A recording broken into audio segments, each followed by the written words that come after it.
નમસ્કાર દર્શક મિત્રો, પ્રાઇમ ડિવિઝન ન્યૂઝમાં આપનું સ્વાગત છે।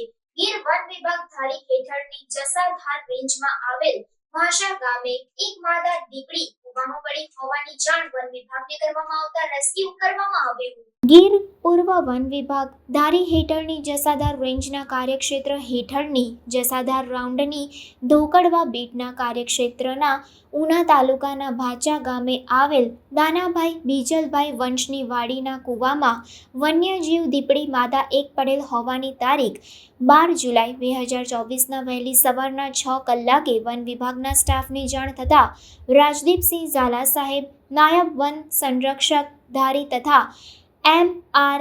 ઓડેદરા સાહેબ, મદદનીશ વન સંરક્ષક ઉનાના સીધા માર્ગદર્શન હેઠળ L.B. ભરવાડ, રેન્જ ફોરેસ્ટ ઓફિસર જસાધાર તથા જસાધાર રાઉન્ડના સ્થાનિક સ્ટાફ તથા ટ્રેકર્સ ટીમ સાથે તાત્કાલિક સ્થળ પર પહોંચી સ્થળ ચકાસણી કરતા આકસ્મિક વન્યજીવ દીપડી માદા એક કૂવામાં પડેલ હોવાનું ધ્યાને આવતા ક્ષણભરનો વિલંબ કર્યા વગર કૂવામાં પાંજરું ઉતારી દીપડીને જીવંત સલામત રીતે કૂવામાંથી બહાર કાઢેલ અને હાલ આ દીપડી માદા એકને જસાધાર ખાતેના વન્ય પ્રાણી સારવાર કેન્દ્ર ખાતે ઓબ્ઝર્વેશન માટે ખસેડવામાં આવેલ છે।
Thank you.